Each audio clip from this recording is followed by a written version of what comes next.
एक समय की बात है, रामपुर नाम का एक सुंदर सा गांव हुआ करता था। गांव में दो भाई रहा करते थे, मदन लाल और मोहन लाल। मदन लाल बहुत ही धनवान व्यक्ति था। उसके पास धन दौलत की कोई कमी नहीं थी। और उधर उसका छोटा भाई मोहन बहुत ही गरीब व्यक्ति था। मोहन दिन भर अपने छोटे से खेत में मजदूरी करके अपने घर का गुजारा किया करता था।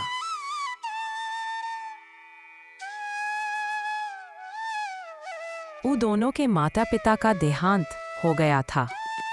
माता पिता के गुजर जाने के बाद मदन लाल ने बड़ी ही चालाकी से सारा धन और सारी दौलत हड़प ली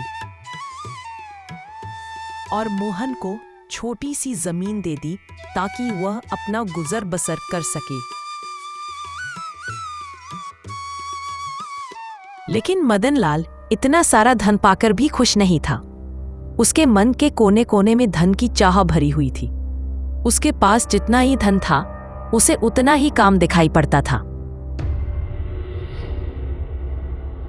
और उसकी नजर अब अपने छोटे भाई मोहन के जमीन पर थी। मदन लाल किसी भी तरह अपने छोटे भाई मोहन की जमीन हड़पने की फिराक में था, क्योंकि मोहन की जमीन बहुत ही ज्यादा उपजाऊ थी। उसमें अच्छी खासी फसल बिना खाद या फिर बिना कुछ ज्यादा मेहनत के ही हो जाती थी। जमीन से उपजा फसल से मोहन के घर का गुजारा और उसके बेटे की पढ़ाई लिखाई अच्छी खासी चल जाती थी और उन्हें किसी चीज की कमी नहीं होती थी। मोहन उसी जमीन के सहारे ही अपने बेटे को शहर में पढ़ा रहा था। ऐसे ही मदन लाल एक दिन मोहन के पास आता है। मोहन अपने खेतों में काम कर रहा होता है।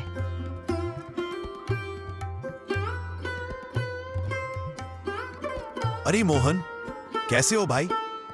मैंने सुना है कि तुम अपने बेटे को शहर में पढ़ा रहे हो और इतनी थोड़ी सी जमीन में खेती कर रहे हो। बताओ, इतनी कम जमीन में खेती करके भला तुम अपने बेटे को कैसे पढ़ा पाओगे? उसके खर्चे के लिए भला पैसे कैसे जोड़ पाओगे? क्या तुमने ये सोचा है अभी शहर में कितने खर्चे रहते हैं? वह तो है भैया, आप बात तो ठीक ही कह रहे हो, पर मैं कोई ना कोई इंतजाम तो कर ही लूंगा। अगर कोई इंतजाम नहीं हो पाया तो मैं सरकारी लोन ले लूंगा, लेकिन मैं अपने बेटे को पढ़ा लिखा कर बहुत बड़ा आदमी बनाऊंगा। उसे मैं अपनी तरफ मजदूर नहीं बनने दूंगा, ताकि मेरी तरह उसको दर दर की ठोकरें खानी ना पड़े। मेरे छोटे भाई मोहन, कैसी बातें कर रहा है? तू मेरे होते हुए कहीं और जाकर पैसे क्यों मांगेगा और क्यों लोन लेगा? अभी तुम्हारा बड़ा भाई मदन लाल जिंदा है और जब तक मैं जिंदा हूं, मेरे होते हुए ऐसा कभी नहीं होगा कि तू कहीं और जाकर पैसे मांगे। आखिर मैं तुम्हारे कब काम आऊंगा? भैया, मैंने आज तक कभी आपसे या किसी भी गांव वालों से किसी भी तरह का उधार नहीं मांगा है, तो अब मैं उधार कैसे ले सकता हूँ? अरे नहीं नहीं, कोई बात नहीं। तुम मेरे छोटे भाई हो, तुम मुझसे पैसे ले सकते हो और बदले में तुम अपनी इस जमीन को मेरे पास गिरवी रख देना, जिस तरह बाकी गांव वाले अपनी जमीन मेरे पास गिरवी रखते हैं। भैया, मैं आपके पास अपना खेत गिरवी नहीं रख सकता हूँ। इसी खेत की बदौलत तो मैं अपने बेटे राजू को शहर में पढ़ा रहा हूँ और मेरे घर का गुजारा का जरिया मात्र यही एक खेत है। इसीलिए भैया, आप मुझे माफ कर देना, मैं आपको ये खेत नहीं दे सकता हूँ। और मुझे पूरा विश्वास है कि मैं इसी खेत से एक दिन अपने बेटे राजू को पढ़ा लिखा कर एक बड़ा आदमी बना दूंगा। मुझे माफ कर देना भैया, मैं आपके पास अपना खेत गिरवी नहीं रख सकता। यह सुनते ही मदन लाल बहुत ही गुस्से में अपने घर वापस चला जाता है। वह अपनी चिकनी चुपड़ी बातों से कुछ भी नहीं कर सका और इधर मोहन भी अपने काम में लग जाता है। ऐसे ही कुछ दिन बीत जाते हैं। मदन लाल, तुझे किसी ना किसी तरह से मोहन से वह जमीन तो लेनी ही पड़ेगी। मदन लाल इतना कहकर सोच में पड़ जाता है कि मोहन की जमीन को कैसे हड़प लिया जाए। तभी मदन लाल के दिमाग में एक तरकीब सुझा और वह मोहन के घर चला जाता है।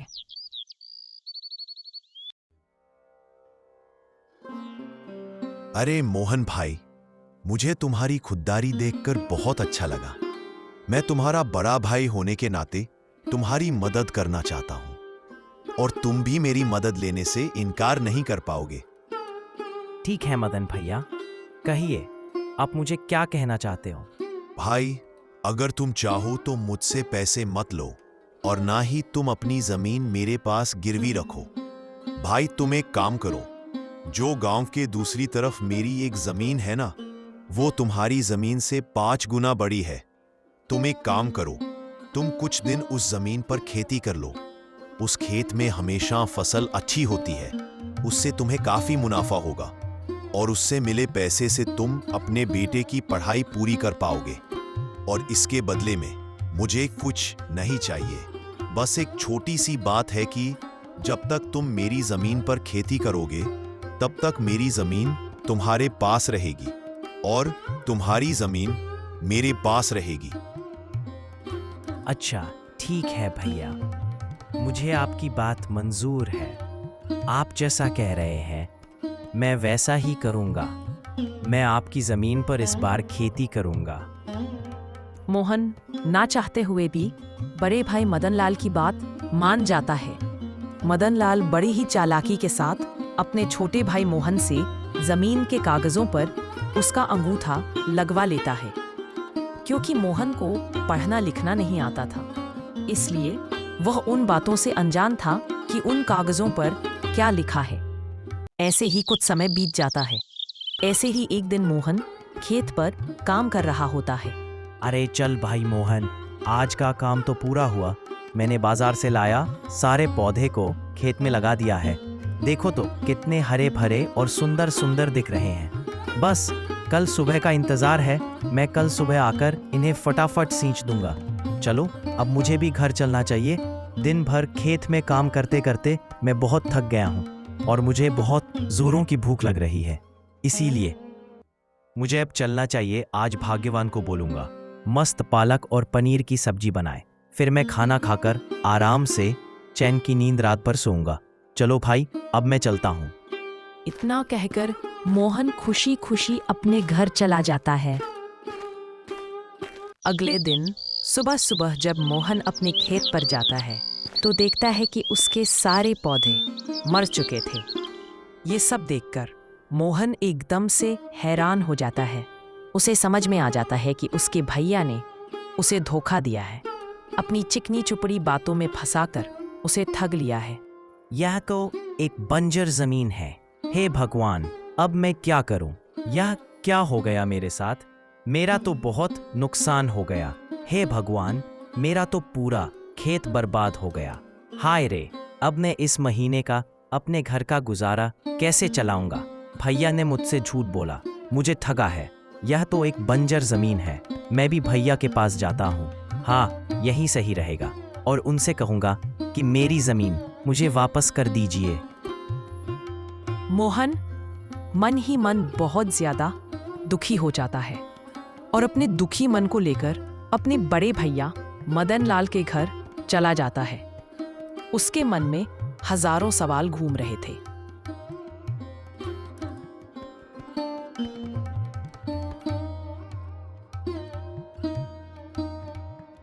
बड़े भैया सुनिए, आपकी जमीन मेरे किसी काम की नहीं है।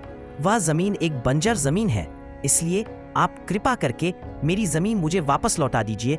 अभी तक मेरा उस जमीन पर बहुत सारा नुकसान हो चुका है। क्या रे मोहन, ये तू क्या कह रहा है? और पहले तू ये बता कि तू किससे पूछकर अंदर आया? और तुम ये मत भूलो कि तुमने अपनी मर्जी से इन कागजों पर अंगूठा लगाया था और उन कागजों में साफ साफ लिखा था कि तुम्हारी जमीन मेरी है और वो भी तुम्हारी मर्जी से। हम दोनों ने अपनी जमीन अदला बदली कर ली है। अब तुम्हारा इस जमीन पर कोई अधिकार नहीं है। अब वो जमीन सिर्फ मेरी है। इसलिए खैरियत चाहते हो तो तुम यहां से चले जाओ और जाकर अपने उस बंजर जमीन पर खेती करो। चल निकल अब यहां से। और दोबारा यहां आया और जमीन लेने की बात कही तो तुम पर मैं पुलिस केस कर दूंगा। सारे कागजात पर मोहन का अंगूठा लगने के कारण मोहन कुछ नहीं कर पाया और मायूस होकर घर लौट आया। मोहन मन ही मन बहुत ही ज्यादा दुखी था। ऐसे ही दिन बीतने लगते हैं और एक दिन राजू अपने पिताजी के पास पढ़ाई की फीस के लिए फोन करता है। पिताजी, महीना पूरा हो गया है, फीस देने का समय आ गया है, इसलिए मेरी फीस भिजवा दीजिएगा। बेटा मुझे माफ कर दो, अभी घर में कुछ समस्या आ गई है, इसलिए मैं तुम्हारी फीस अभी नहीं भेज सकता हूँ। मैं क्या करूँ, अभी घर की स्थिति बहुत ही खराब हो गई है, घर का गुजारा चलाना ही बहुत मुश्किल हो गया है। मुझे माफ कर देना बेटा, मैं अब तुम्हारी पढ़ाई के लिए पैसे की व्यवस्था कहाँ से करूँ? मुझे कुछ भी समझ में नहीं आ रहा है कि मैं तुम्हारी आगे की पढ़ाई कैसे करवाऊँ। मेरे पास तो अब कुछ भी आय का स्रोत ही नहीं है। राजू के बार बार पूछने पर मोहन सारी बात अपने बेटे को बता देता है। वह अपने बेटे को इस बात की जानकारी नहीं देना चाहता था, क्योंकि वह घर की परेशानी बेटे को बताकर उसे परेशान नहीं करना चाहता था। पढ़ाई की फीस समय पर ना मिलने के कारण राजू को अपनी पढ़ाई बीच में ही छोड़नी पड़ती है। अच्छा ठीक है पिताजी, मैं कल ही गांव आता हूँ, देखते हैं मिलकर क्या कर सकते हैं। आप चिंता ना करें, मैं कल ही आ रहा हूँ। अरे वाह भाई वाह, गांव की शुद्ध हवा और गांव का वातावरण, मज़ा ही आ गया। शहर में तो सिर्फ प्रदूषण ही प्रदूषण है, गांव का कितना शुद्ध वातावरण है। भाई, अरे ओ भाई, रामपुर चलिए क्या? और राजू अपने गांव रामपुर चला जाता है। घर पहुंचने के बाद मोहन राजू को सारी सच्चाई बता देता है कि किस तरह मदन लाल ने उसकी जमीन हड़प ली। अच्छा तो ये बात है, चाचा को तो मज़ा चखाना ही होगा। पिताजी मेरे पास एक तरकीब है, मैं जैसा कहता हूँ वैसा ही करिए। राजू सारी तरकीब अपने पिताजी को बताता है। फिर दोनों बाप बेटे रात होने तक का इंतजार करने लगते हैं। रात के 12 बज चुके थे। उस समय सारे गांव वाले सो रहे होते हैं कि तभी दोनों बाप बेटे एक एक घड़ा लेकर अपने घर से बाहर निकलते हैं और अपने खेत की ओर चल देते हैं। खेत पर जाकर दोनों बाप बेटे जगह जगह जमीन खोदकर दोनों घड़ों को मिट्टी के अंदर दबा देते हैं। अगले दिन पूरे गांव में ये बात फैल जाती है कि खेती करने के द्वारा मोहन को उसके खेत में 2 सोने से भरे हुए घड़े मिले हैं। गांव के हर कोने में सिर्फ मोहन की ही चर्चा हो रही होती है। जिसे भी देखो मोहन की ही बातें कर रहा होता है। अरे भाई, क्या तुमने सुना? आज मोहन के खेत से 2 सोने से भरा घड़ा निकला है। अरे हाँ भाई, मैं तो देखने भी गया था, सच में 2 सोने से भरे घड़े निकले हैं। मोहन की तो किस्मत चमक गई, अब उसके गरीबी के दिन दूर हो गए। भाई मुझे तो अपने कानों पर विश्वास ही नहीं हो रहा है। अरे भाई, मगर वह तो एक बंजर जमीन थी ना, वहां तो कुछ भी नहीं उगता था। वहां तो कोई भी फसल लगाने में वह फसल ही मर जाती थी, तो खजाना कैसे निकल गया? अरे ओ हरी भाई, खजाना ऐसे ही जगहों में तो निकलते हैं। मोहन उन सिक्कों को बेचकर तो बहुत ही अमीर हो जाएगा। मोहन तो अब इस गांव का बहुत ही अमीर व्यक्ति बन गया है। उस मोहन को तो अब किसी चीज की कमी ही नहीं होगी। यह बात जब मदन लाल के कानों तक पहुंचती है, तब मदन लाल यह बात सुनकर बहुत ही ज्यादा बौखला जाता है। आखिर कैसे ऐसा हो सकता है? बेकार से बंजर जमीन से सोने से भरा घड़ा कैसे निकल सकता है? और वह भी 2-2। मतलब मदन लाल उस बंजर जमीन में और भी खजाना हो सकता है। मदन लाल, इससे पहले कि मोहन उस बंजर जमीन से सारे सोने के घड़े निकाल ले, तुझे वह जमीन मोहन से वापस लेनी पड़ेगी। मदन लाल बौखलाए हुए तुरंत मोहन के घर चला जाता है। अरे मोहन भाई, मुझे मेरी जमीन वापस चाहिए। मुझे मेरी जमीन दे दो। तुम मुझे मेरी जमीन वापस कर दो और तुम तुम्हारी जमीन वापस ले लो। हमने तो वह जमीन आपस में अदला बदली कर ली थी ना, और अब मेरी जमीन आपकी है और आपकी जमीन मेरी है, और आप ही ने तो मुझसे कागजात पर अंगूठा लगवा लिया था, और अब भला आप वह जमीन मुझसे क्यों मांग रहे हो? अब तो वह जमीन मेरी है और मैं आपको वह जमीन क्यों दूं? नहीं भैया, उस खेत से बहुत ही लाभ हुआ है, मैं आपको वह जमीन नहीं दे सकता हूँ। कृपा करके वह जमीन मुझसे ना मांगे। अरे मेरे छोटे भाई, मैं तो उस दिन तुमसे मजाक कर रहा था, ताकि तुम उस जमीन पर खूब मेहनत करो और फसल उगाकर अपने बेटे को आगे तक शहर में पढ़ा सको। और ये देखो, ये रहे उस जमीन के कागजात। तुम इन कागजातों को रख लो और तुम मुझे अब मेरी जमीन वापस कर दो। राजू मदनलाल की सारी बातें सुनकर बोलता है। आपको आपकी ज़मीन वापस मिल जाएगी, पर ज़मीन वापस करने से पहले मेरी एक शर्त है, वो आपको मानना पड़ेगा। क्या शर्त है? अरे राजू बेटा, मुझे तुम्हारी सारी शर्तें मंजूर है। बस तुम मेरी जमीन मुझे वापस कर दो। मैं तुम्हारी हर शर्त मानने के लिए तैयार हूं। आपको हमारी ज़मीन और उसके कागजात वापस करने होंगे, और आपको वह ज़मीन लेने के लिए हमें 10 लाख रुपए भी हमें देने होंगे। तभी हम आपको वह ज़मीन वापस देंगे, और ये सारे काम कागजात पर लिखित होगा। तब मदनलाल मन ही मन सोचता है, अरे इन दोनों बाप बेटे को क्या पता कि उन सोने के सिक्कों की कीमत कितनी है। यह बाप बेटे दोनों ही बेवकूफ है। ये सिर्फ 10 लाख के पीछे पड़े हैं, बेवकूफ कहीं के। मैं उन सोने के सिक्कों को बेचकर एक ही दिन में करोड़पति बन जाऊंगा। बेटा, मुझे तुम्हारी सारी शर्तें मंजूर है। अच्छा तो ठीक है, अब मैं चलता हूं। मैं कल ही तुम्हारे सारे पैसे दे दूंगा और तुम्हारे सारे कागजातों पर साइन भी कर दूंगा।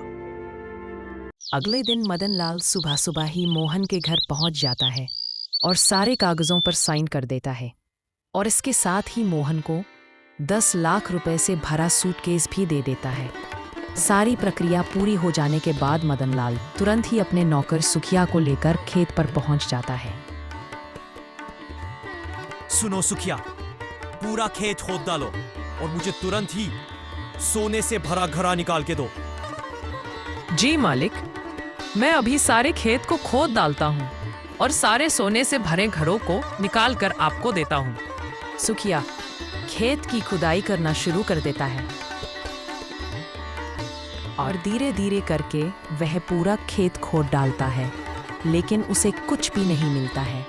यह देखकर मदनलाल बहुत ही चिंतित होने लगता है। सुखिया देखो, कुछ मिला क्या? नहीं मालिक, अभी तक तो कुछ भी नहीं मिला है। मैंने तो पूरा खेत खोद दिया है।